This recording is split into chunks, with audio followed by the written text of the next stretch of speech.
En una mañana del día del boxeo, mientras el pueblo yacía envuelto en la quietud blanca de la nieve, un silencio se destrozó que nunca había sido roto. Un cuerpo, un secreto aferrado a cada rostro como una máscara, y la señorita Marple sabía que aquello no era un asesinato ordinario, sino una venganza silenciosa nacida de rencores largos, muy largos. La mañana se deslizó lentamente sobre Sedwin Chase, como si fuera reacia a perturbar el silencio que se había asentado sobre la mansión. Una helada delicada yacía sobre los senderos de grava y los setos del jardín, suavizando cada borde duro con su bordado pálido. Las camas de rosas, hacía mucho tiempo despojadas de su floración, se habían vuelto frágiles y mudas bajo el peso de un cielo pálido. Dentro de la casa, el aire apenas se agitaba. Una campana sonó demasiado suave para convocar verdadera urgencia, y el murmullo de las tuberías comenzó a tararear detrás de las paredes. En algún lugar, muy al fondo del ala oeste, una criada tosió discretamente, antes de abrir unas cortinas de pesado brocado. La luz que entró era más plateada que dorada, vacilante y fría. El día del boxeo, aunque aún parte de la temporada, no tenía nada del brillo del día anterior. Era un día de consecuencias, de arrepentimientos sutiles, de cosas no dichas, que quedaban atrapadas entre el tenedor y la servilleta. En una casa como Sedwin Chase, con sus barandillas talladas y gabinetes de salón cerrados, el frío tenía una forma de instalarse en las mismas tablas, y nadie sabía bien cómo hablar alrededor de él. El coronel Sedwin se sentó solo en el salón, su alto marco cuidadosamente doblado en la silla recta junto al hogar. Llevaba su traje de la mañana y unas zapatillas con exactitud militar, aunque el fuego frente a él se había reducido, hacía ya mucho, a un núcleo ardiente. El Times se extendía sobre sus rodillas, sin leer. Su mirada se había fijado en un párrafo que ya no absorbía, su mente estaba evidentemente en otro lugar. Las cejas del coronel se unieron levemente, y sus dedos presionaban distraídamente el pliegue de la página, como si intentara suavizar un pensamiento demasiado persistente para ser silenciado. Alguna vez había ordenado regimientos y presidido comités con confianza. Ahora, se sentaba con el papel en sus manos como un hombre que protegía un secreto que pesaba más cada año que pasaba. No habló cuando el mayordomo entró con el café, solo asintió brevemente, y volvió a su quietud, rodeado por el susurro de las páginas y el humo. La señorita Marple llegó precisamente a la hora que había prometido en su carta, no antes, porque sabía que los hogares del campo valoraban sus ritmos, ni tarde, porque no le gustaba hacer esperar a nadie. Bajó del coche contratado con una resolución tranquila, su abrigo de invierno cepillado con esmero, sus guantes abotonados y su modesto sombrero de paja coronado con un discreto ramillete de acebo desvaído. Una criada la recibió en la entrada lateral, pues la señorita Marple no era una invitada en el sentido formal, sino más bien una amiga de la hija de la señora Sedwin, la amable visita fuera de servicio, y, quizá, en un sentido más profundo, una presencia necesaria. Al entrar en el vestíbulo, no miró directamente la grandeza de la casa, ni comentó sobre el tamaño de la escalera. Sus ojos azul pálido, rápidos y discretos, barrieron los bordes, un paraguas olvidado junto al perchero, un par de guantes adicionales escondidos bajo un jarrón, y un cuenco de naranjas que permanecía intacto, a pesar de la celebración del día anterior. Fue recibida con cortesía, aunque a cierta distancia, y conducida a la sala de la mañana, donde ya se esperaba su presencia. Pero la señorita Marple, incluso mientras se quitaba el abrigo, ya había notado que algo en el aire era más frío que la escarcha exterior. La sala de la mañana en Sedwin Chase no estaba hecha para la intimidad. Era larga, pálida, y con un mobiliario excesivo, con sillones bajos dispuestos más para el espectáculo que para la comodidad. El fuego había sido encendido demasiado tarde, y luchaba contra la corriente de aire que susurraba bajo la puerta. La señora Sedwin estaba sentada cerca de la ventana. Sostenía su taza de té con ambas manos, aunque el líquido ya se había enfriado. Sonrió cálidamente a la señorita Marple, aunque sus dedos traicionaban cierta rigidez. «Querida Jane», dijo, «qué amable de tu parte venir. Espero que el viaje no haya sido demasiado aburrido». Alrededor de la sala, otras 3 damas murmuraron sus saludos. Había una sobrina, de rasgos afilados y brazalete tintineante, una prima que olía ligeramente a agua de lavanda, y la esposa de un vecino, cuyos ojos parecían demasiado brillantes para el luto. La conversación derivó hacia el clima, como suele ocurrir cuando no se puede hablar con libertad. Pero la señorita Marple notó las pausas, el silencio tras mencionar la señora Sedwin la salud del coronel. La forma en que la sobrina apartó la mirada cuando el nombre Lionel se pronunció, a medias, para luego caer rápidamente en el olvido. Todavía no era escándalo, no del todo, pero algo quebradizo latía bajo la porcelana y el aire perfumado. La señorita Marple, reposicionando en silencio su silla para enfrentar mejor el fuego, reparó en dos figuras apartadas, un hombre joven, de cabello ralo, y una muchacha cuyas mangas eran demasiado largas para sus muñecas.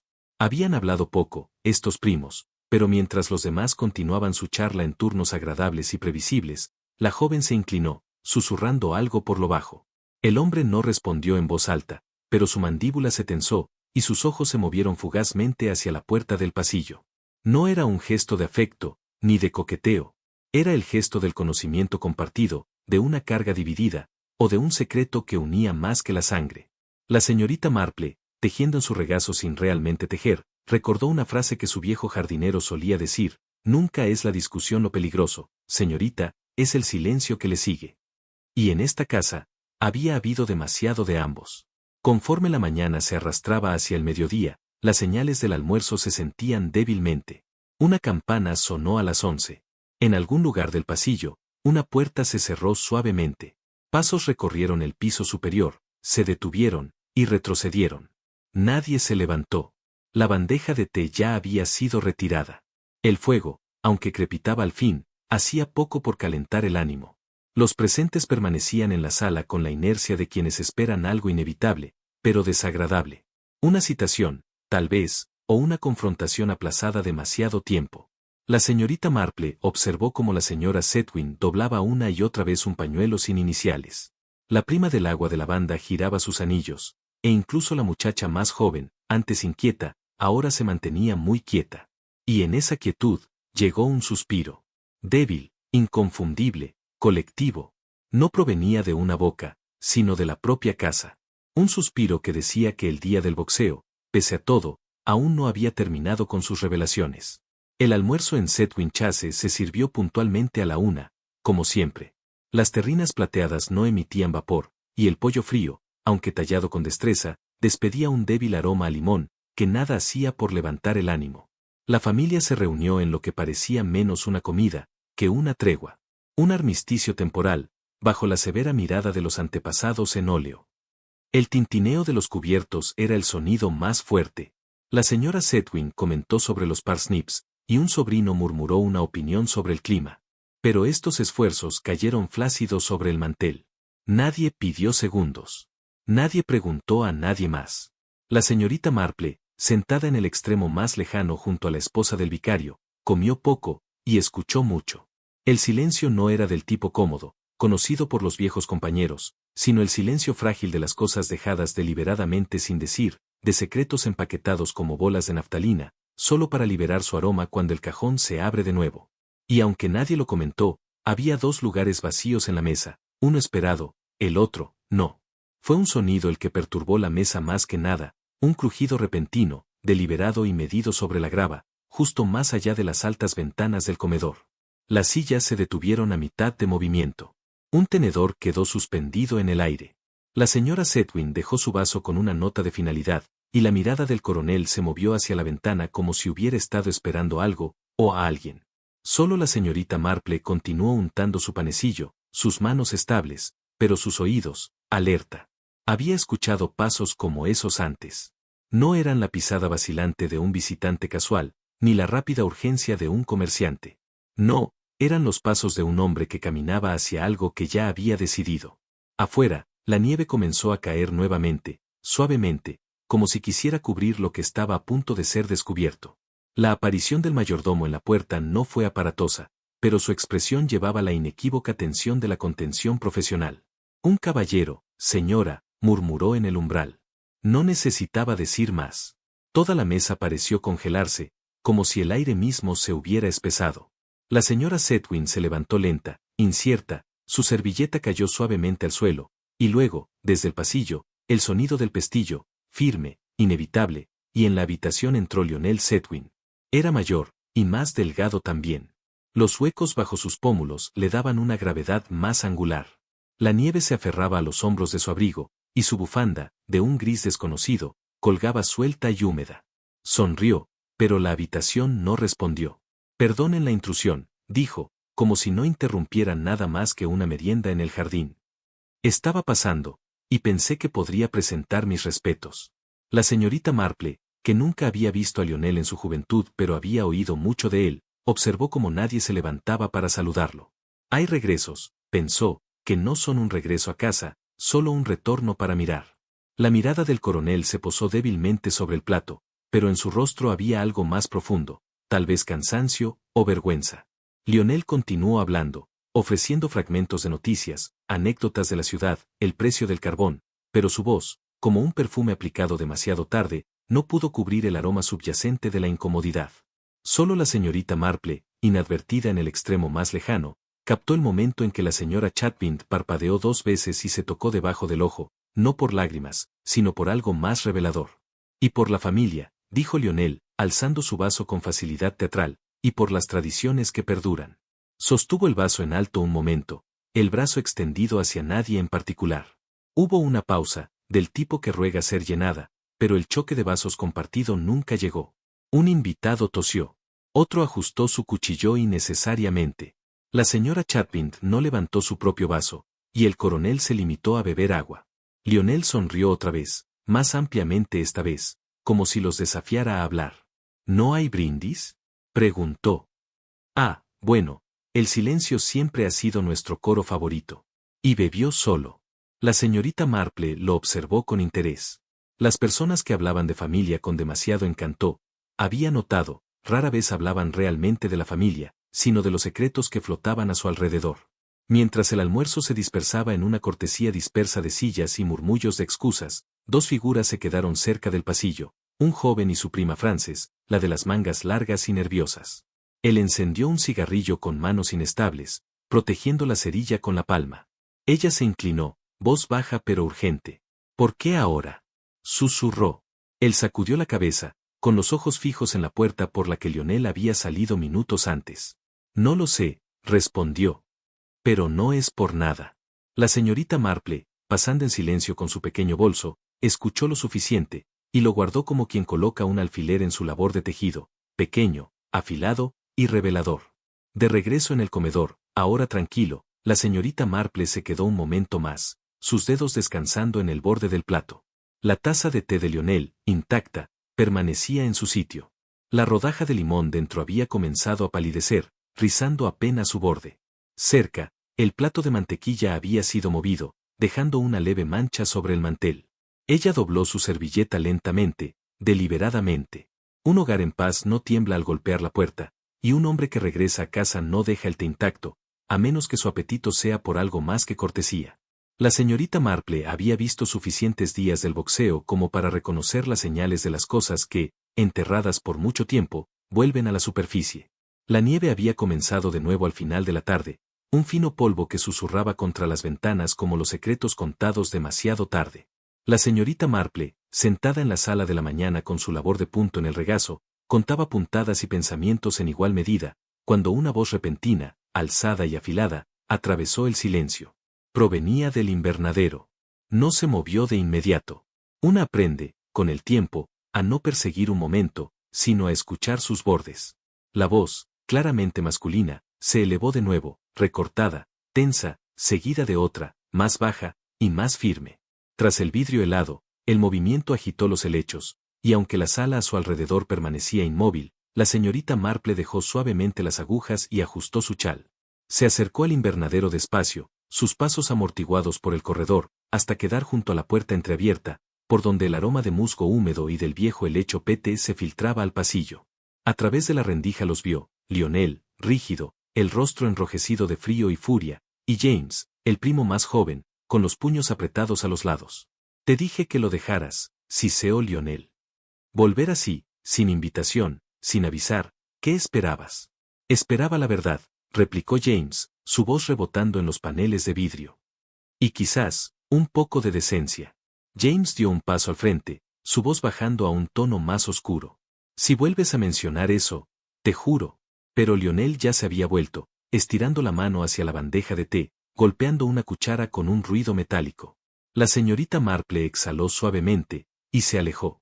No había pasado ni un minuto, cuando un sonido seco, como de cristal roto, se oyó en el pasillo. La señorita Marple, ya en movimiento, se detuvo en el umbral.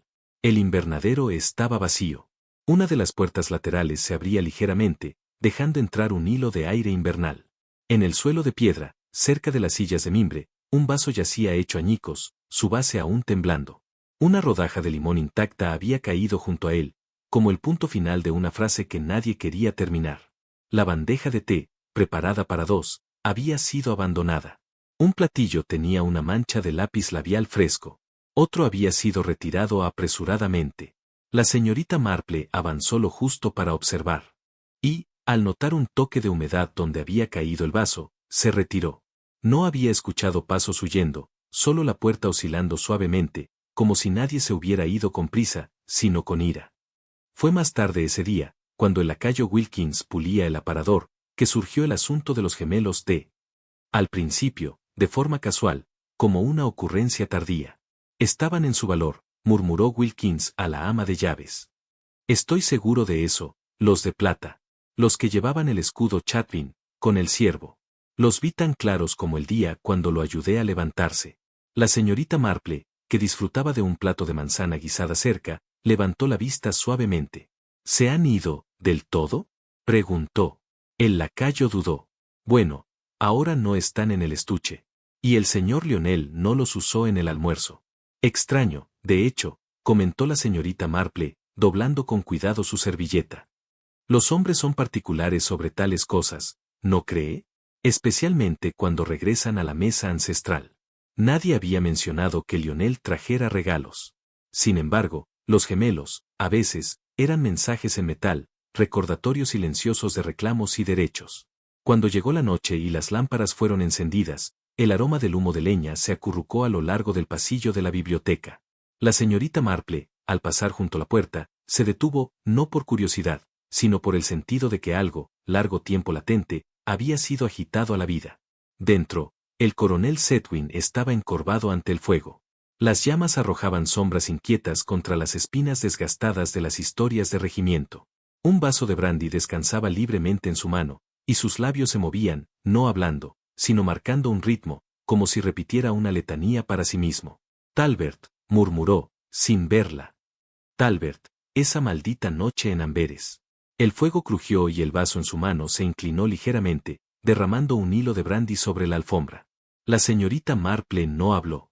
Simplemente inclinó la cabeza y se retiró. Ese nombre, se doblaba perfectamente en el tapiz de la memoria. Lo había escuchado una vez antes, hace muchos años, en una pequeña iglesia de Devon, pronunciado por una viuda con manos temblorosas. Más tarde, deambulando por el ala este, bajo la apariencia de admirar los retratos de los Chetwynd, la señorita Marple se encontró ante una pintura que nunca había visto ni escuchado mencionar en los relatos habituales de la sala. La mujer representada era joven, grave, sus ojos, demasiado sabios para su edad, y su boca, no en serenidad, sino en renuncia.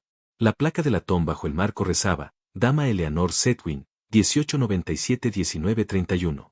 Ninguna corona floral adornaba el marco. No se permitía que el polvo se asentara, pero había un vacío en su lugar. Ni celebrada, ni olvidada, como una habitación que no se entra, pero que nadie se atreve a sellar. La señorita Marple permaneció allí un momento. Luego, en silencio, tocó con el pliegue de su guante el borde del marco. Ella siempre había sabido que los muertos, particularmente los borrados en silencio, tenían una curiosa manera de regresar cuando menos se les esperaba. El conservatorio estaba despejado para entonces, el vidrio barrido, las tazas del té retiradas. Pero, a medida que el anochecer se profundizaba y la señorita Marple volvía a pasar, algo llamó su atención. Cerca de donde la bandeja había caído, había una marca pálida, casi imperceptible, circular. La alfombra estaba seca, no fregada. El patrón de rosas y yedra disimulaba mal la mancha. Se inclinó, como para ajustar su zapato, y tocó la tela. Todavía húmeda, apenas. Alguien había limpiado apresuradamente, con cuidado, pero sin convicción. Se enderezó y miró a su alrededor. Nadie había reclamado el incidente, ni lo había comentado. No fue el grito de la criada lo que convocó a la casa, aunque las criadas gritan con sinceridad que exige atención. No, lo importante era el viejo espaniel, sordo de un oído y demasiado aficionado a las costras, que permanecía inmóvil en el umbral de la puerta del jardín. No dio un paso más allá de las losas de piedra. Gruñó, con la cabeza inclinada hacia el extremo más lejano del jardín, donde un reloj de sol se alzaba entre los parterres de lavanda helada. El grito de la criada ya había perforado el aire, revoloteando por las habitaciones superiores como una cortina suelta en un vendaval. La señorita Marple, ya vestida, ajustaba el segundo botón de sus guantes mientras salía. Sus ojos siguieron la mirada del perro, y entendió. Hay algo en el silencio que sigue a un grito, una quietud tan antinatural que solo puede significar una cosa, que la muerte ha llegado. No con ira, sino con resolución. Lionel yacía como si lo hubieran colocado con cuidado, no dejado caer. Bajo el gnomon del reloj de sol, con el abrigo abierto y los brazos a los costados. La helada aún no le había tocado el cabello. Sus ojos, misericordiosamente cerrados, le daban la apariencia de un hombre dormitando después de un paseo vespertino. Pero fueron las botas lo que inquietó a la señorita Marple. La nieve alrededor del reloj de sol estaba intacta. No había huellas, ni la más débil marca de talón, ni rastro de arrastre. Y las botas de Lionel, de cuero bronceado y recién lustradas, estaban secas, no simplemente cepilladas, sino impecables. Los cordones, bien atados. Ni hielo en los pliegues, ni barro en las suelas. Él no había caminado hasta allí. Eso era evidente.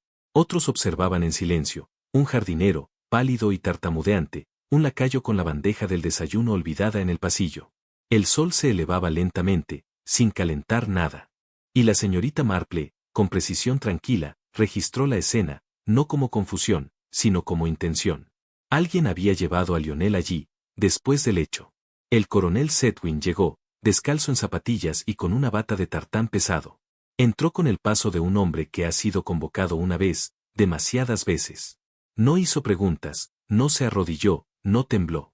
Permaneció junto al cuerpo de su hijo con la serenidad de quien está acostumbrado a las visiones que el mundo prefiere no nombrar. No había tristeza en su rostro, ni siquiera sorpresa. Lo que allí reposaba era algo más viejo, un dolor asentado, ya gastado. Miró largo rato. Luego, con voz muy tranquila, dijo: «Deberías haberte mantenido alejado, Lionel». La señorita Marple, a 3 pasos detrás, escuchó la frase como una declaración, no un arrepentimiento. Y en aquella quietud, algo frío se asentó más profundo que la nieve. El inspector llegó a media mañana en automóvil. Su cuello almidonado, sus botas impecables. Se movía de forma deliberada, como quien piensa cada paso antes de darlo. El inspector Dermot Crabuck no era ajeno a Sedwin Chase, ni a la señorita Marple, a quien saludó con un leve asentimiento, cálido, pese a la formalidad. «Señorita Marple», dijo con gravedad tranquila. «Confío en que esté bien, lo mejor que se puede esperar», respondió ella. «No es un día alegre». «No», convino él. «Muy rara vez me llaman antes del desayuno». Se quedaron un momento, contemplando la figura inmóvil bajo el reloj de sol. «Querré declaraciones», murmuró Crabuck, más para sí que para nadie.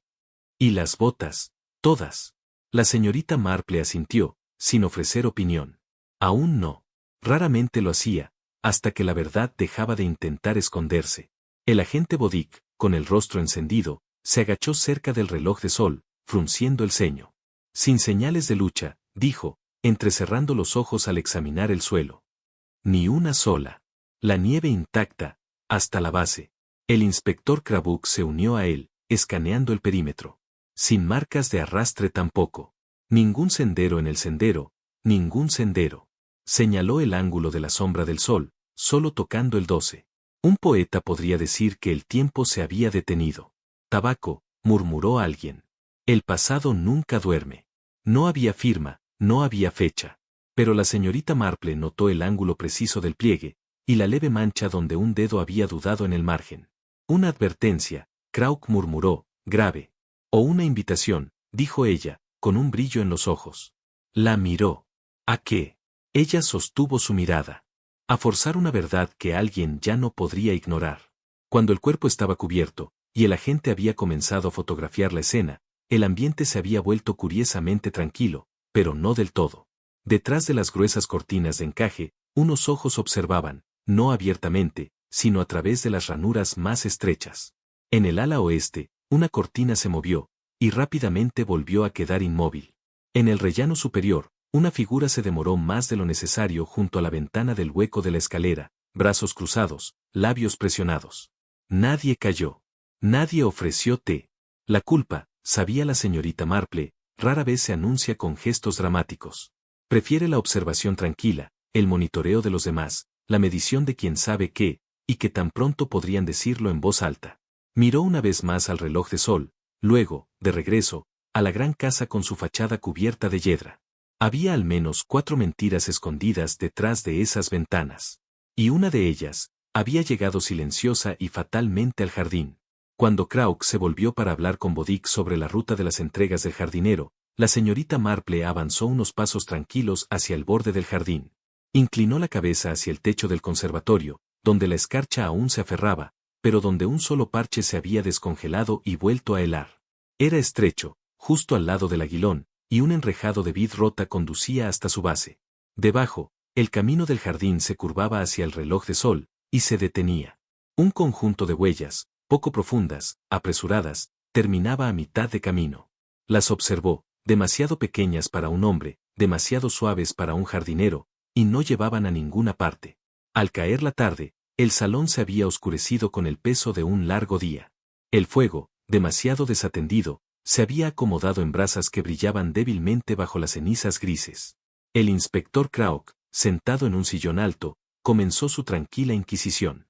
Uno por uno entraron, los invitados, los primos, la familia persistente. Se sentaron incómodamente bajo los retratos ancestrales que bordeaban las paredes, como jueces silenciosos. Loj era ruidoso en los silencios entre preguntas. La señorita Meltictac del Rearple se sentó discretamente cerca de la ventana. Sus oídos, más agudos que sus agujas de tejer, se movían con suave precisión.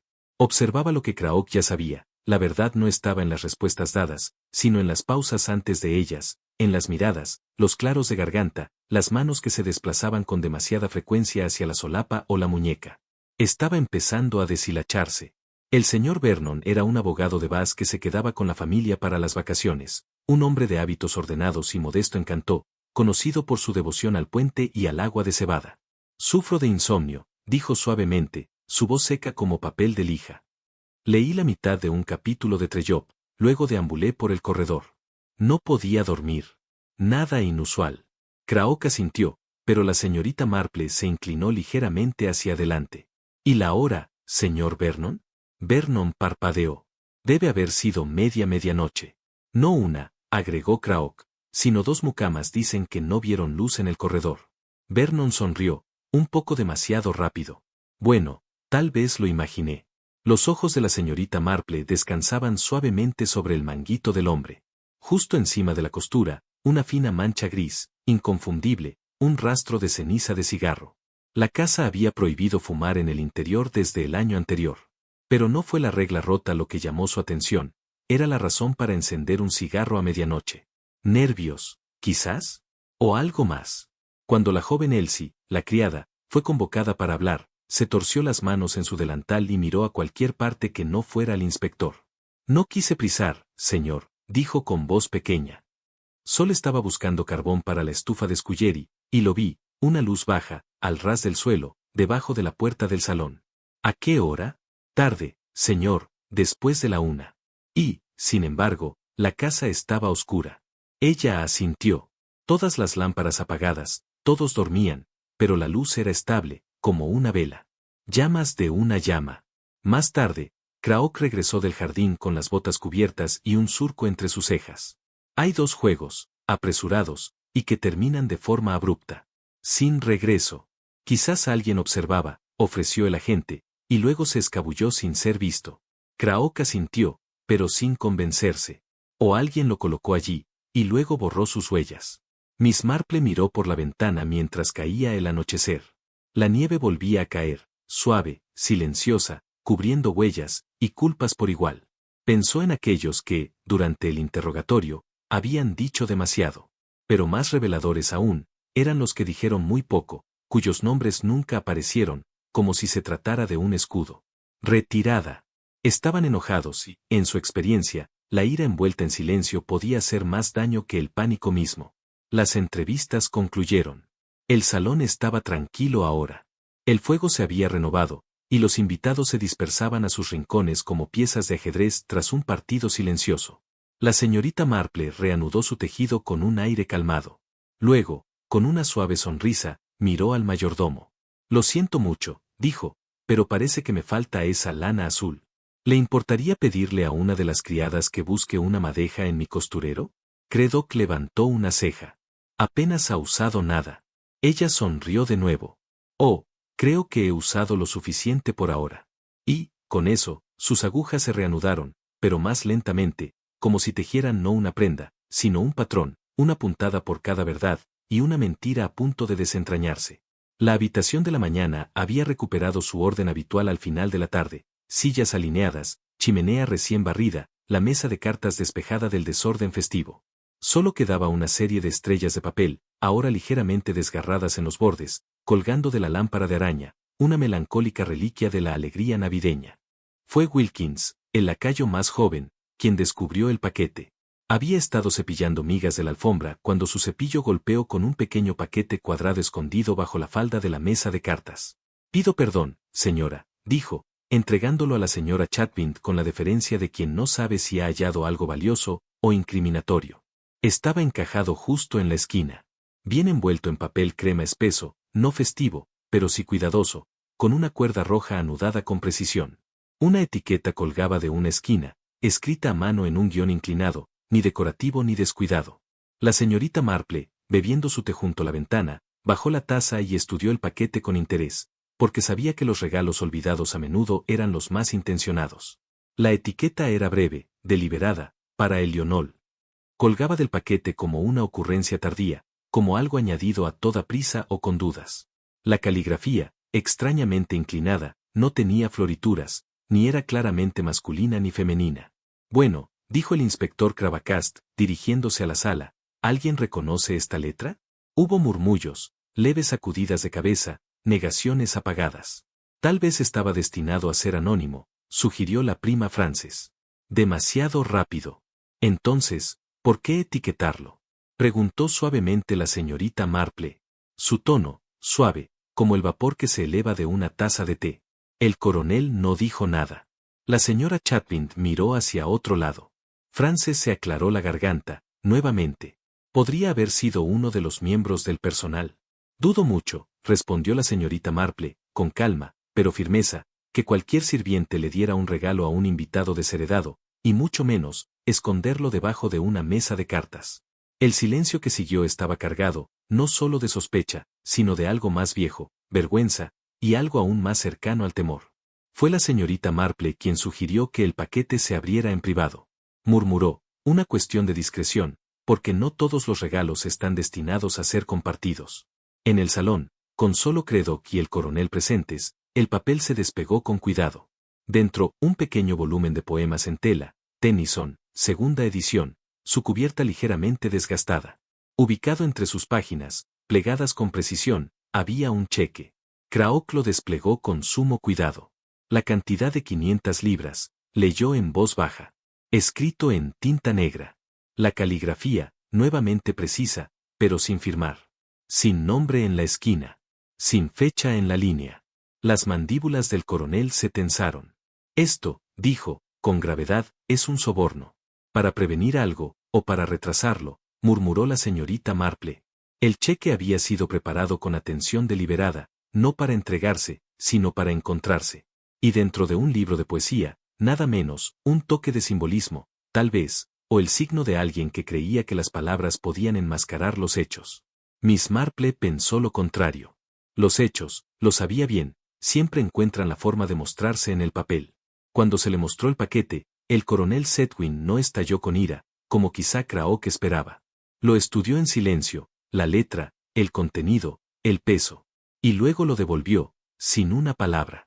¿No hay indignación, Craddock?, preguntó, con una media sonrisa cansada. No, respondió él. Solo, inevitabilidad. Las palabras colgaron en el aire como humo. La señorita Marple, que seguía tejiendo, observó las manos del coronel, no apretadas, sino temblorosas. No era dolor, era esfuerzo. Como si algo demasiado tiempo enterrado estuviese a punto de salir a la luz. No pronunció el nombre de Lionel. No preguntó quién había colocado el paquete. Miró al fuego, como alguien que contempla algo ya perdido, y que ahora debe enfrentar el papel que jugó en su ruina. El dolor, sabía ella, puede usarse como tela de luto. Pero la vergüenza, es más silenciosa. Se filtra en las esquinas de la vida, Y espera. El paquete, ahora envuelto de nuevo, descansaba sobre el escritorio, como una acusación modesta, silenciosa e inquebrantable. La señorita Marple, con dedos delicados, giró el envoltorio una vez más. Sus ojos, esta vez, no estaban en la etiqueta, sino en el nudo. Interesante, murmuró. ¿Qué se pregunta? Inquirió Craok. El hilo, respondió ella, con un leve brillo en los ojos. Está enrollado 2 veces antes del lazo, como uno podría atar un frasco de mermelada para una fiesta de aldea. Giró el papel entre sus manos. El papel crema tenía un tipo de pliegue apresurado, como los que quedan de bazares benéficos en salones parroquiales. No comprado en tienda, no caro. He visto este papel antes, añadió ella. Hace años, en el Little Hidden Charity Bazaar. Miss Partridge lo usó para los paquetes de recaudación de fondos. ¿Una mano del pueblo, entonces? Preguntó Craok, arqueando una ceja. No, señor Craok, replicó ella, con una media sonrisa. Una mujer que esconde sentimientos en cosas simples, y que una vez ayudó a reparar libros de biblioteca, a juzgar por el pegamento bajo la solapa. La culpa, pensó, siempre encuentra papel y cuerda. La señorita Marple había sabido, desde hace mucho tiempo, que la mayoría de los secretos en casas antiguas no residían en vendedores o áticos, sino en los cajones. Y el pequeño escritorio de escritura, en la sala de la mañana verde, rara vez usado desde el fallecimiento de Lady Elmer, era de particular interés. Dios mío, no le dijo a nadie en particular. Creo que he dejado mi bolsa de punto aquí. Se movió en silencio, abriendo el cajón superior, no del todo, solo lo suficiente para mirar adentro. Una chequera doméstica estaba medio cubierta por papelería. Ella no la tocó, pero notó, de inmediato, el trozo desgarrado. La impresión, apenas visible, era de un número de cheque que ya no seguía la secuencia. La página había sido eliminada con cuidado, no apresuradamente, pero tampoco de forma profesional. El blotter llevaba la mancha de tinta más débil, seca, quebradiza, como escrita en vacilación. La señorita Marple se enderezó y ajustó su chal. Ella no había venido a buscar al autor, había venido por el espacio donde solía estar su nombre, y en ese cuadrado vacío, se revelaba la forma de la culpa. Más tarde esa noche, el fuego crepitó suavemente en el salón, donde las sombras se alargaban, y las lámparas arrojaban un silencio dorado sobre las alfombras. El aire estaba espeso, no con miedo, sino con algo más profundo, la anticipación del cálculo. La señorita Marple se sentó junto al hogar, su tejido intacto. Ya no contaba filas, ahora, estaba contando silencios. ¿Sabes lo que me preocupa?, dijo en voz baja al inspector Craok. No es porque Lionel regresó, sino porque alguien necesitaba que se fuera de nuevo, permanentemente. Craok, sentado frente a ella, frunció el ceño. Tenía enemigos, claramente. Ella sacudió la cabeza. No enemigos, señor Craok, arrepentimiento. Viejo arrepentimiento, que se quedó con miedo. Se inclinó hacia adelante. ¿Cree que alguien temía la exposición? Ella sonrió suavemente, casi tristemente. No. Creo que alguien temía la vergüenza. Es mucho más peligrosa. Craok la miró, las líneas de su rostro tensas. Entonces, ¿esto no se hizo por odio? No, respondió ella. El odio es ruidoso. Esto fue hecho por alguien tranquilo. Alguien que alguna vez amó, quizá todavía lo hace, y que no pudo soportar el peso de lo que Lionel podría decir. Sus ojos se posaron en el paquete una vez más, ahora sellado y apartado. A veces, agregó suavemente, matamos para mantener a salvo el secreto de otra persona. El carril que conducía desde Settling Chase hasta el borde del pueblo no había sido salado, y la helada se aferraba al seto como encaje tejido en dolor. La señorita Marple caminó con cuidado, cada paso, una meditación silenciosa, sus botas dejando un rastro solitario y ordenado a lo largo del camino. La mañana se había vuelto gris, con la promesa de nieve nuevamente, pero aún quedaba suficiente luz para guiarla a través de los pliegues familiares del campo. Pasó la caja postal, el estanque de sauces, el pequeño estilo, ahora reparado con hilo. En la curva, se detuvo. La pequeña cabaña final estaba medio hundida en su jardín, las cortinas corridas contra el frío, y de la chimenea salía un solo hilo de humo delgado. Hay casas, pensaba a menudo la señorita Marple, que parecen recordar lo que otros trabajan duro por olvidar. La puerta se abrió antes de que pudiera tocar 2 veces. Elsie Gordon, mayor que sus años, y más pálida de lo que su orgullo permitiría, se quedó en pie, con una sonrisa contenida y las manos ya desempolvadas de harina. Oh, dijo, más como un suspiro que como una palabra. Señorita Marple, estaba pasando, dijo la señorita Marple suavemente, y pensé que me calentaría los dedos por un momento, si no le importa un visitante. La cocina olía a almidón, y a tiempo antiguo. Más allá de la cortina, el suave silbido de su tía enferma acompañaba el lento tic-tac de un reloj de repisa. Un hervidor hervía, silbando con impaciencia sobre la placa. Elsie vertió el té con dedos cuidadosos, y la señorita Marple no dijo nada al principio. Luego, cuando la tetera se calmó y la taza se posó suavemente sobre la mesa, el nombre surgió como un suspiro entre ellas. Lionel. La mano de Elsie se detuvo a mitad de revuelo. Sabía que volvería, algún día. Y en su voz, el pasado volvió con fuerza. Llegó hace 2 mañanas, dijo Elsie, con los ojos bajos. No tocó, solo estaba ahí, de pie, junto a la cerca, cerca del carril. El mismo abrigo. El mismo fruncido del ceño que siempre usaba, cuando pensaba demasiado. La señorita Marple asintió, las manos acunadas alrededor de su taza de té. ¿Y lo viste ir hacia el sol? Preguntó con suavidad. Él sí asintió. Pensé que estaba perdido en sus pensamientos, pero no. Estaba mirando algo, o a alguien. Ella dudó un instante. Se quedó allí mucho tiempo, como si esperara ser acompañado o desafiado. Pero nadie vino. ¿Qué expresión tenía? Inquirió la señorita Marple. Elsie dobló los brazos lentamente. No era tristeza, ni siquiera ira. Era como alguien que había hecho las paces con algo horrible, y que ahora necesitaba compartir la carga. La señorita Marple miró su té, donde una sola hoja se había desplegado cerca del borde. El perdón, murmuró. A veces es un arma, cuando la otra parte no lo ha pedido. Elsie se estremeció, y no por frío. Inquieta, jugó con la esquina de una servilleta, sus dedos se movían sin descanso. Abrió la boca una vez, la cerró, y luego dijo. Me preguntó algo extraño. La señorita Marple esperó en silencio. Dijo, ella todavía está aquí. No dijo quién, solo eso.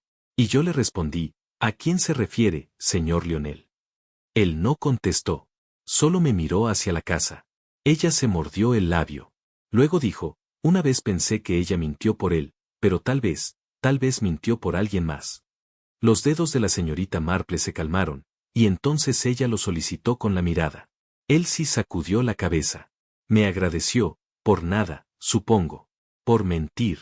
La mirada de la señorita Marple se volvió hacia la ventana baja, donde la niebla había comenzado a arrastrarse a través del seto. Algunas verdades, lo sabía bien, se dicen no para aclarar, sino para provocar silencio. Y Lionel, no había venido a acusar, sino a medir el costo de recordar. Antes de que la señorita Marple pudiera levantarse para irse, Elsie se incorporó de repente y cruzó hacia el armario de lino. Desde detrás de la vieja tabla de planchar, escondido donde antes se guardaban ovillos de lana, retiró un sobre marrón, quebradizo, sin sellar, marcado en una esquina con un lazo de hilo descolorido. Lo dejó hace años, dijo. Iba a recogerlo, pero nunca lo hice. La señorita Marple lo aceptó sin comentarios y retiró, con suavidad, su contenido. Dentro había una fotografía. No era formal, sino espontánea, tomada en el césped de Setwin Chase. Una joven con un vestido de verano, de espaldas a la cámara, caminaba junto a un hombre cuya cara había sido recortada. En el reverso, en la letra de Lionel, una sola palabra. Ella. Una huella de pulgar manchaba el margen, como si alguien hubiera intentado borrarla, y luego cambiado de opinión. Elsie la observaba de cerca. Esa chica, dijo lentamente. Alguna vez supo algo. Algo que no era suyo, para saber. La señorita Marple volvió a guardar la foto en su sobre. Y sin embargo, susurró, todavía seguía su casa. La niebla se había asentado con densidad cuando la señorita Marple regresó por el carril. El seto se transformaba en fantasmas difusos, y los contornos de las puertas y postes se borraban. Caminó despacio, sus botas rozando el borde del camino, mientras su mente deshacía cada hilo con un ritmo sereno. No pensaba ya en Lionel como el hijo pródigo, ni siquiera como la víctima. Pensaba en la pregunta que había hecho, ella todavía está aquí. No era un nombre, ni un título. Era una presencia. Una verdad demasiado pesada para enfrentar, a menos que se vistiera de ambigüedad. El paquete. El cheque sin firmar. La fotografía, todo dejado deliberadamente. Cada pieza, no como un reto, sino como un gesto. Un intento de comprobar si la vergüenza todavía vivía en la casa de la memoria.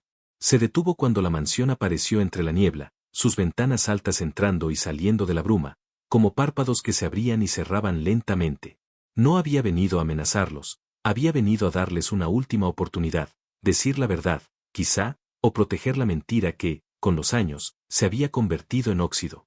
Y alguien muy cercano, había decidido que valía la pena matar, para preservar el silencio. El estudio estaba cálido, con el aroma del esmalte de roble, y el rastro más leve de tabaco de pipa, hace ya mucho tiempo extinguido. La tisana había sido servida, bebida con silencios educados, y la señorita Marple, pausa suave, el tejido abandonado en su regazo, permanecía sentada mientras los demás se desvanecían hacia otro lugar. Sus ojos, sin prisas, pero observadores, se dirigieron al hogar. El fuego, aunque crepitante con aparente vida, llevaba una extraña pulcritud bajo sus llamas. La parrilla había sido atizada recientemente, sí, pero demasiado a fondo. Ni una sola ceniza fuera del guardafuegos de hierro. Tono bajo, intrigante, sin fósforos carbonizados callejeros, y la ceniza, debajo, demasiado pálida, demasiado uniforme para esta época del año. Se inclinó ligeramente hacia adelante, fingiendo un estiramiento. El aroma era débil, pero inconfundible. No solo de madera y carbón, sino, de papel quemado. En voz baja, como si compartiera un secreto, 1 o 2 páginas, tal vez, quemadas deliberadamente, en silencio, como se hace cuando un documento demuestra ser más peligroso leído que olvidado. La señorita Marple se recostó de nuevo, con las manos descansando en su regazo. El fuego había sido atendido, sí, pero no al servicio de la calidez. Fue la estantería la que llamó luego su atención. No por su grandeza, que era modesta, ni por su variedad, que era estrecha, sino por el ligero ángulo de un volumen en particular. Un viejo almanaque agrícola, bastante fuera de lugar en una familia sin interés en los rendimientos de cebada o las listas de heladas. Con una mirada hacia la puerta, y el débil zumbido de conversación en el salón más allá, la señorita Marple alcanzó suavemente, inclinó el libro, y encontró lo que sospechaba, una hoja de papel plegada, papel de nota, escondida contra la madera. La abrió lentamente. El papel era grueso y de buena calidad, la escritura, en negrita y deliberada. Sin firma, sin sobre, solo una carta. Su tono no era cariñoso, ni siquiera particularmente airado, pero estaba cargado con el peso de una verdad guardada durante demasiado tiempo. Leyó las primeras líneas, y sus labios se separaron, apenas. Esto no era un garabato inofensivo. Había sido escrito con propósito, con resolución, y ocultado por alguien que temía sus consecuencias, o esperaba retrasarlas. La carta no comenzaba con un saludo, sino con una acusación. En tono grave y pausado, pensaste que permanecería enterrado. Estabas equivocado. No era una amenaza, no en el sentido convencional. Era más tranquilo que eso. Pausa, y más escalofriante en su certeza. Era el recuento silencioso de una decisión, tomada en tiempos de guerra y envuelta en burocracia, que había conducido a la desgracia de un compañero oficial. Un informe falso, una fecha falsificada, una implicación susurrada en un expediente que nunca había sido cuestionado. La señorita Marple leyó el párrafo 2 veces, y luego, nuevamente, más lentamente. El hombre en cuestión, el capitán Edmund Lee, según la carta, había muerto en desgracia, despojado de promoción, con rumores persiguiendo su nombre. Y el resultado. Pausa breve. Cierta parcela de tierra, anteriormente suya por herencia, había sido comprada en silencio, por una compañía más tarde revelada como conectada a los Edwins. Una base de riqueza no construida sobre agudeza, sino sobre algo mucho más turbio. La señorita Marple volvió a mirar hacia el fuego. No con reproche, sino con pesar, no solo era culpa, sino del tipo que corroe lentamente, convirtiéndose en parte de las paredes, el aire, la plata de familia. Y Lionel, regresando tras años, tal vez pretendía obligar a alguien a respirarlo nuevamente. No había nombre en la carta, ni en saludo, ni en cierre. Pero la señorita Marple sabía desde hace mucho, que las personas revelan más en lo que omiten que en lo que declaran. Sus dedos, entrenados por décadas de hilo y sobres manchados de té, giraron la carta hacia la luz. Allí, débil, pero inconfundible, una marca de agua. De las que solo se encuentran en la mejor papelería, usada casi siempre por quienes aún se aferran al decoro de iniciales y blasones. Pero fue la fecha la que detuvo su respiración. Escrita cuidadosamente bajo la frase final, decía: Pausa dramática, 23 de diciembre. 2 días antes de la muerte de Lionel. 2 días, antes de ser hallado bajo el sol, el cuello torcido, las botas, curiosamente secas. No había traído la carta de Londres. Había sido escrita aquí, en esta casa, por alguien cuyo recuerdo se había vuelto peligroso, y cuyo silencio había comenzado, finalmente, a resquebrajarse en los bordes. El escritorio llevaba la disciplina de un hombre criado en el mundo regimentado de Ledger y Lockbox, cada cajón etiquetado, cada clip de papel alineado como soldados en descanso durante el desfile. La señorita Marple, bajo el pretexto de verificar un bolso de lana fuera de lugar, levantó el borde del blotter y encontró el pequeño libro mayor de cuero donde el coronel Sedwin registraba cuentas privadas. El tipo de cuentas que no confiaba a los secretarios. No leyó mucho, no tenía necesidad. Cerca del final, una entrada fechada el 24 de diciembre había sido tachada con una agresión peculiar. La tinta, más oscura, casi como si se hubiera aplicado 2 veces, oscurecía las cifras que había debajo, pero, justo por encima de ella, intacta, se leía, transferencia de Besley Holdings, a la manera de los dividendos de parcelas. Sus labios se apretaron. Algunas verdades, pensó, no se confiesan, se encubren. Y un hombre como el coronel, demasiado orgulloso para pedir perdón, demasiado acorralado para olvidar, podría haberse encontrado ante una elección entre desgracia y destrucción. La mancha, después de todo, no solo era tinta, era un temblor hecho permanente. Encontró la fotografía en el libro de recuerdos del chaleco, archivada justo debajo de la ropa de cama de comunión, como si el dolor no necesitara chaqueta de polvo. Era un retrato grupal, 4 oficiales en uniforme, rígidos y sin sonrisa, bajo el subtítulo 1943 oficiales de la Compañía B, Cuarta Brigada. Una cara había envejecido en su memoria, otra había desaparecido por completo. Pero el tercero, Edmund Lee, la miraba desde el papel con unos ojos no muy diferentes de los heridos, oscuros e inteligentes de Lionel. La señorita Marple recordó los susurros. Un consejo de guerra insinuado, pero nunca completado. Una transferencia apresurada. Un telegrama a su madre, breve y apesadumbrado. Pero más que eso, recordó la larga sombra que colgaba sobre el nombre de Lee, y como, años atrás, el coronel había adquirido en silencio ciertas parcelas de la aldea, y como Lady Chatfield, Dios la tenga en su gloria, siempre abandonaba la estancia al mencionar el nombre de la madre de Edmund. El cuarto hombre en la fotografía estaba un poco separado. Incluso entonces, la señorita Marple notó cómo la culpa había comenzado a aislarse. Siempre es más fácil, pensó, enmarcar a los muertos, especialmente cuando el costo de decir la verdad es todo lo que has construido sobre su silencio. En el estudio, con el fuego ya bajo y la casa amortiguada por el anochecer, la señorita Marple dobló la carta una vez más y la colocó suavemente sobre el blotter. No necesitaba releerla, las palabras habían quedado grabadas en su entendimiento mucho antes de verlas escritas. Lionel no había vuelto a casa para exponer a su familia. Había venido, para liberarlos, o al menos ofrecerles la oportunidad. La carta era una llave, no una espada, una invitación a la verdad, envuelta en perdón, envuelta en tristeza. Pero alguien, en algún lugar de esta casa, había visto en esa carta no misericordia, sino ruina. Cerró los ojos un momento. Lionel había permanecido junto al seto, no como un hombre que busca justicia, sino como uno que esperaba enterrar lo que ya había sido desenterrado. Y alguien había decidido que ese entierro debía ser literal. Se levantó lentamente. Sus manos, aunque envejecidas, se movieron con certeza.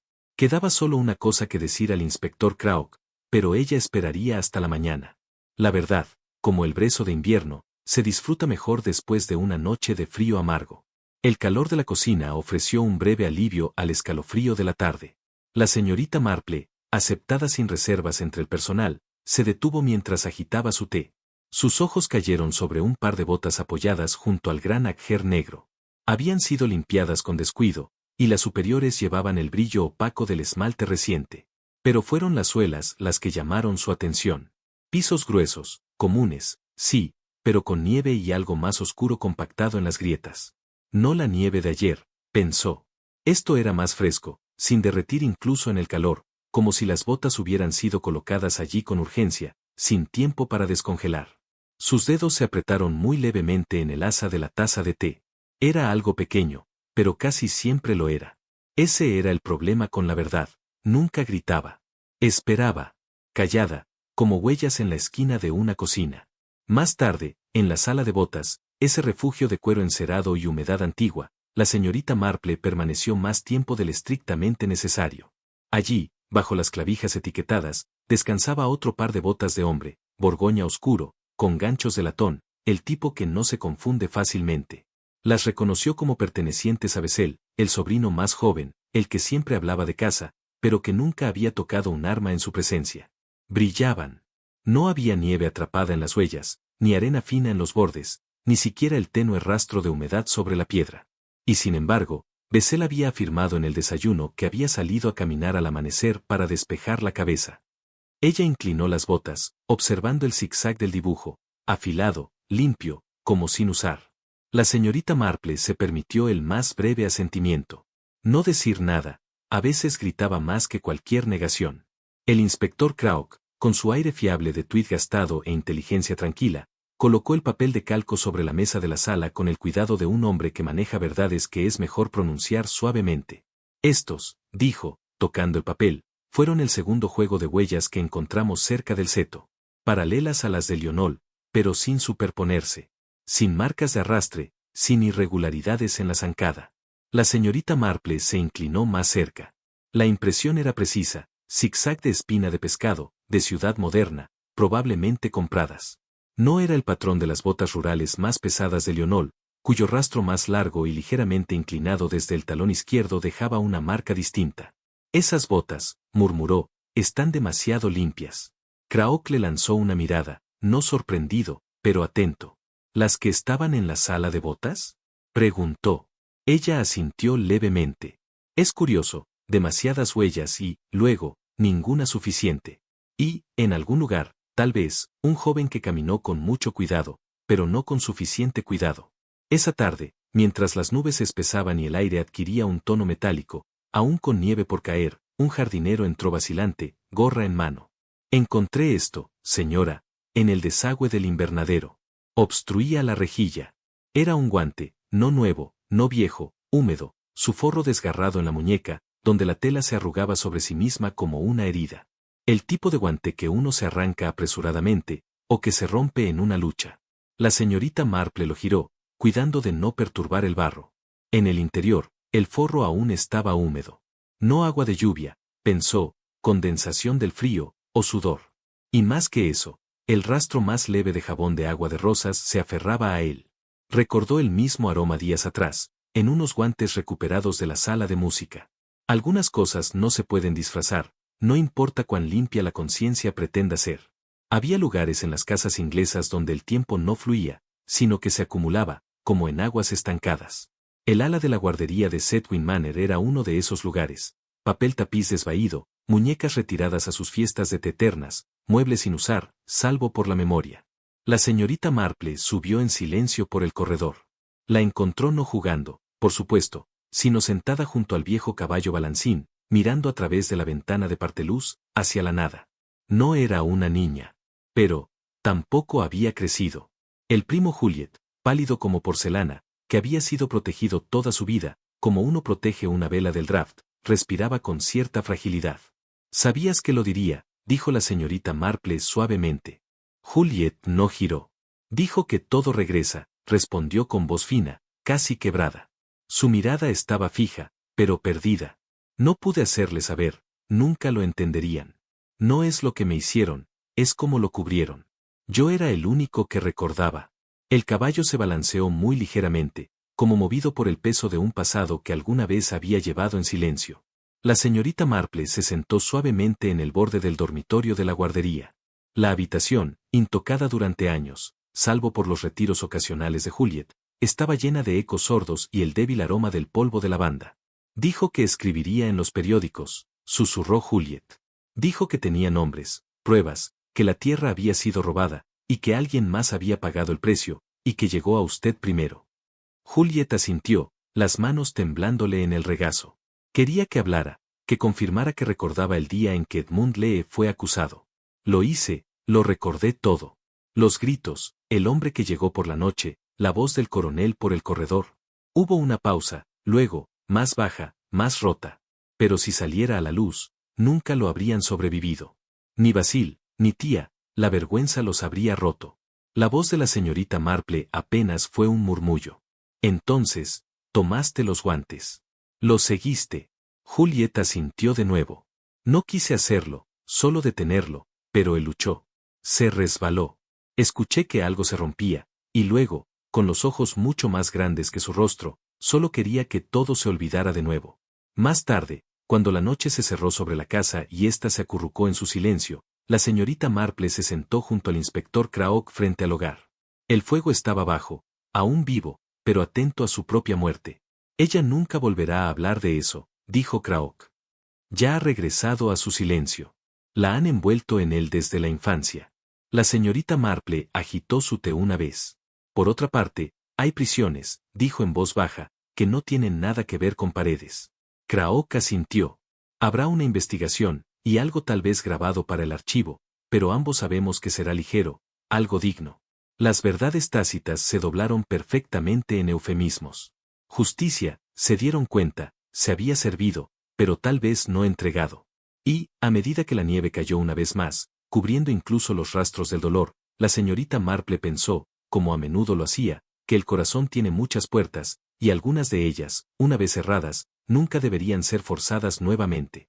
A las 5 en punto, el salón había dibujado sus cortinas contra la luz moribunda, aunque las sombras, al parecer, no se habían quedado afuera. Se reunían en las esquinas, en los pliegues del pesado brocado, en las patas entre oraciones, y en los ojos de los convocados. Nadie había hablado de ello en voz alta, pero todo se había dicho. Las sillas crujieron bajo el peso familiar. Las perlas de Lady Sedwin le dieron un sesgo sobre el collar, y Basil se inquietaba con el dobladillo de su manguito, como si algo lo hubiera manchado. Incluso Juliet, blanca como porcelana, había sido guiada, silenciosa y compuesta. La señorita Marple se sentó cerca del fuego, sus manos dobladas ligeramente en el regazo, su expresión ilegible, no judicial. No, simplemente presente. Presente de la forma en que lo está un espejo, revelando lo que se coloca frente a él, sin favor y sin filtro. No habían venido por citación de derecho, habían venido porque algo tácito exigía ser conocido, y porque la casa, en sí, ya no permitiría posponer el conocimiento. No es, comenzó suavemente la señorita Marple, una cuestión de quien estaba enojado, sino de quien tenía miedo. El fuego crujió una sola vez. Nadie se movió. Incluso el tic del reloj pareció silenciarse. Uno se da cuenta de cosas pequeñas, continuó, lana que está húmeda cuando no debería estarlo, un par de botas demasiado limpias para haber caminado por la nieve, o un guante, vuelto hacia afuera, dejado atrás, tal vez con prisa. Su mirada pasó, apenas, sobre Basil, y luego se detuvo en Juliet. No acusando, simplemente observando. Hubo un cheque, sin firmar, sin fecha, pero doblado en un volumen de poesía. Un regalo, o un soborno. Es posible que nunca lo sepamos. Pero también, un fuego, encontrado bajo la mesa de cartas, que alguien había movido demasiado recientemente. Lady Chatfield inhaló con suavidad. Y luego, por supuesto, dijo la señorita Marple, aún más suave, estuvo la expresión de Lionel 2 días antes de su muerte. Vista por una criada que no tenía razón para mentir. Una expresión, no de malicia, sino de resolución. Se reclinó en su silla, continuó Marple, y resolvió, cuando se enfrenta a la vergüenza, que es siempre el más peligroso de todos los motivos. Por un largo momento, nadie se movió. El aire era espeso, no con indignación, sino con algo más antiguo, más tranquilo. Reconocimiento. Los dedos de Juliet se retorcieron en su regazo. Sus ojos, fijos no en la señorita Marple, sino en la ventana, donde la helada dibujaba filigranas delicadas sobre los cristales. No lloró. No protestó. Solo dejó escapar un aliento, demasiado sostenido, demasiado lento. Ella no estaba enojada, dijo la señorita Marple, su voz apenas audible, estaba asustada. Asustada de que la verdad destruyera lo que quedaba de la dignidad de su familia. De que Lionel desentrañara, no solo un crimen, sino un silencio cultivado durante décadas. Juliet inclinó la cabeza. Pidió confesión, prosiguió la señorita Marple. No venganza. Pero, el pasado rara vez es tan misericordioso. Y, en ese momento final, en el sendero hacia el sol, hizo lo que creyó que protegía a los inocentes. Lady Chatfield cerró los ojos. Estaba equivocada, por supuesto, añadió Marple, suavemente, pero no era un monstruo. Solo una niña, a la que le enseñaron demasiado pronto que las apariencias importaban más, que la verdad. Y, al fin, se entendió el nombre, aunque nunca se pronunció. El inspector Krauk, que había permanecido inmóvil con esa quietud profesional tan propia de los hombres de su oficio, se movió por primera vez. Abrió su cuaderno, leyó la última entrada, y, sin añadir una línea, lo cerró. Se quitó las gafas, las dobló con cuidado, y las guardó en su estuche de cuero gastado. Fue un gesto más elocuente que cualquier veredicto. No hay más preguntas, señorita Marple, dijo en voz baja. Ella inclinó la cabeza. Miró hacia Juliet, pero no habló. La ley, sabía Krauk, podría ser invocada, pero la justicia, del tipo que habita en corredores familiares y alas de guardería, ya había tenido su efecto. Algunas verdades, murmuró, casi para sí mismo, no necesitan cadalsos. Y en ese momento, el asunto, si no cerrado, al menos dejó de ser evadido. El reloj dio las 6. Krauk se volvió hacia la puerta, y la habitación, finalmente, exhaló. No hubo aplausos. No hubo condena. Solo, quietud. Pasó de persona en persona, como una corriente de aire en una casa sellada, encontrando cada grieta en las paredes donde la negación se había alojado una vez. Basil fue el primero en levantarse, la mandíbula trabajando en silencio. Su paseo matinal, sus botas relucientes, habían sido parte de aquello. Nunca alzó una mano, pero había sabido, o adivinado, o elegido no preguntar. Lady Sedwin ajustó sus perlas, pero no habló. Su mano tembló una sola vez, luego se estabilizó. Había visto el sobre años atrás. Reconoció la letra de Lionel. No lo abrió. Tampoco lo destruyó. Y otros, también, el primo que alcanzó la pieza de tiempo equivocada, el invitado que no mencionó una voz escuchada en el conservatorio. Cada uno recordaba su propia omisión. Cada una, en silencio. Y así, cuando la nieve comenzó de nuevo más allá de la ventana, la familia se sentó con su culpa. No como un castigo, sino como una espera, una helada, en silencio. La señorita Marple no volvió a hablar. Después de todo, hay veredictos que no requieren un juez. Afuera, la noche se tendía suave sobre el jardín. La nieve no se había profundizado mucho, pero se había desplazado ligeramente alrededor de la base del seto, suavizando los bordes, como el tiempo suaviza el dolor o la culpa, aunque nunca borrándolos por completo. La señorita Marple estaba cerca del viejo zócalo de piedra. Sus guantes se apretaron ligeramente en sus manos. A su lado, el inspector Krauk no dijo nada por un tiempo. Ella no será acusada, dijo al fin. No, la señorita Marple estuvo de acuerdo, no porque sea inocente, sino porque ya ha pagado. Krauk miró al cielo. Nunca fue sobre el odio, ¿verdad? No, respondió ella. Pero el odio es más fácil de explicar que la vergüenza, y mucho más fácil de castigar. Él suspiró profundamente. Se siente inacabado. Justicia, dijo la señorita Marple suavemente. Muy a menudo lo es. Pero la misericordia también tiene su lugar. Se mantuvieron un momento más, en un silencio pesado, el tipo de quietud que llega solo después de que la verdad ha dicho su nombre. Habían quedado congelados en un solo instante, y de Lionel, cuya voz nunca se había vuelto amarga, suplicando la verdad una vez más. Tantas tragedias, reflexionó ella, no nacen de la malicia, sino del silencio, un silencio más frío que la nieve. Sus ojos, por fin, se permitieron el dolor de la justicia. Desde la llama, con los dedos que no temblaban, tomó el pequeño jarrón de vidrio. Lo sostuvo en la mano, y lo contempló no como un simple adorno, sino como un eco de promesas rotas, y de verdades que no se revelaron en fuego, sino en escarcha. El inspector Krauk permaneció de pie, con los guantes escondidos bajo un brazo, el cuello del abrigo alzado contra un viento que había regresado sin aviso. No ofreció explicación, ni disculpas. Simplemente miró hacia la casa, y luego hacia la señorita Marple, como si confirmara que el final correcto había sucedido, a su manera. No todo, dijo en voz baja, se puede escribir. No, respondió ella, pero algunas cosas están destinadas a ser recordadas, más que grabadas. Él dio un breve asentimiento, la despedida de un caballero, no solo por cortesía, sino por emoción contenida, aunque completamente sincera. Luego descendió por el sendero, las botas crujieron sobre la grava.